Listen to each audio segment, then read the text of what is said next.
Bismillah, Assalamualaikum warahmatullahi wabarakatuh. Alhamdulillah bil alamin hamdan katsiran thayyiban mubarakan fih kama yuhibbuhu rabbuna wa yardah. Allahumma salli ala Muhammad wa ala ali Muhammad kama sallaita ala Ibrahim wa ala ali Ibrahim fil alamin innaka Hamidum Majid. Amma ba'd. Apa kabar anak-anak kelas 7C yang dirahmati Allah? Ya.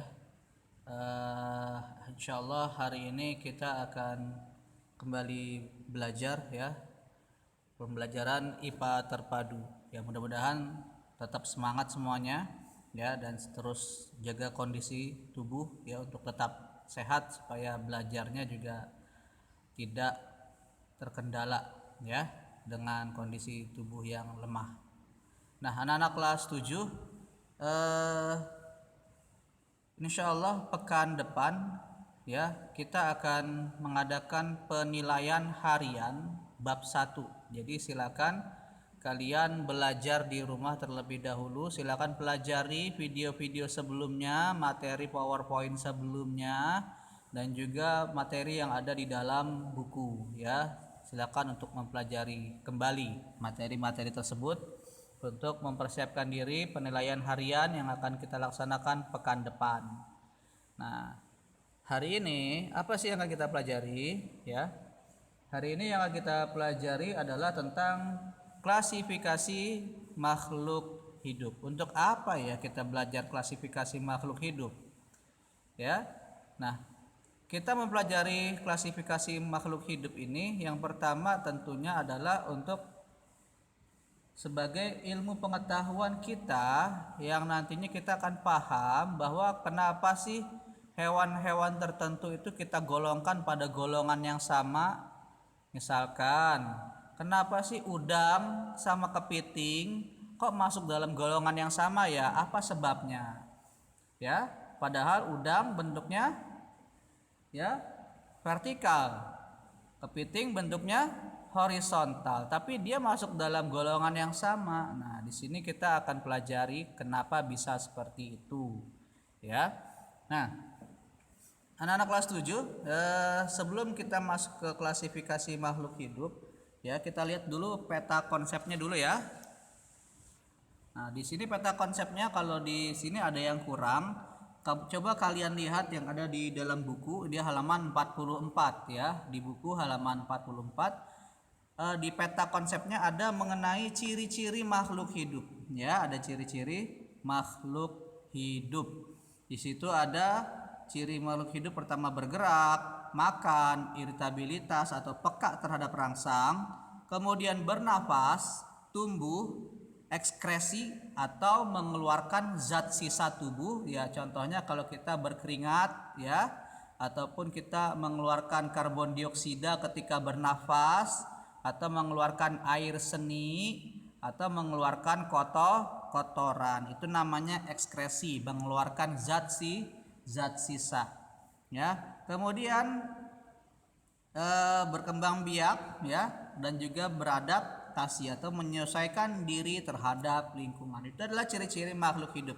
Nah, supaya kalian benar-benar memahami ciri-ciri makhluk hidup, mengapa makhluk yang ini dimasukkan makhluk hidup, yang itu tidak. Misalkan mobil, motor. Kalau dari ciri-ciri makhluk hidup ya, mobil, motor itu bergerak, makan bensin ya, kemudian bernapas, ada knalpotnya ya. Nah, kira-kira ciri-ciri yang lain mobil, motor punya nggak sih gitu ya? Nanti tolong ya kalian ya beri tanda checklist pada tabel 2.1 pada halaman 45. Dikumpulkan hari ini juga. Yang tidak mengumpulkan hari ini ya, maka nilainya kosong ya, nilainya kosong ya. Paling lambat Bapak terima jawabannya adalah jam 12.00 tengah malam ya, tengah malam, karena besok Bapak akan melakukan rekap nilai keseluruhan untuk persiapan rekap nilai penilaian harian ya. Tolong dibuat ya di checklist tabel 2.1, hasilnya kalian foto saja, kemudian di-upload di forum kelas 7 ya. Baik 7C maupun 7A ya, di-upload di forum kelas ya, di-upload di forum kelas. Nanti Bapak absen satu-satu ya. Sekali lagi hari ini tenggat waktunya. Nah, tentu kalian sudah memahami makna ciri-ciri makhluk hidup. Seperti dulu kalian sudah belajar ya dari kelas 3 SD sampai kelas 6 SD. Kalian sudah belajar mengenai ciri-ciri makhluk hidup. Bergerak kalian sudah paham maksudnya apa bergerak. Yaitu pindah ya dari tempat semula. Memerlukan makanan ya kalian sudah paham bahwa kalian butuh makan ya sebagai manusia. Kemudian kalau tumbuhan ya berarti dia melakukan fotosintesis. Nanti untuk percobaan Ingenhousz ya ini silakan nanti Bapak akan sediakan video percobaan Ingenhousz-nya ya, mudah-mudahan kalian bisa paham. Kemudian peka terhadap rangsang ya, mungkin kalian suka main waktu kecil dulu dengan tumbuhan putri malu, kalau disentuh maka dia akan menguncup. Nah itu namanya peka terhadap rangsang. Nah ya. Kemudian apa selanjutnya, bernapas atau respirasi. Nah, ya. Bernapas atau respirasi kalian sudah paham ya, bernapas seperti apa. Pada tumbuhan dia bernapas dengan menggunakan stomata dan juga bisa menggunakan lentisel ya. Kalau pada manusia paru-paru, pada hewan beberapa ada yang menggunakan insang, ada yang menggunakan trakea ya, ada yang menggunakan dengan kulit ya. Silakan dibaca kembali materinya. Kemudian tumbuh ya, sebagaimana kalian pun tumbuh ya, dari waktu masih bayi sampai sekarang sudah tinggi-tinggi semua. Itu menunjukkan bahwa kalian mengalami pertumbuhan.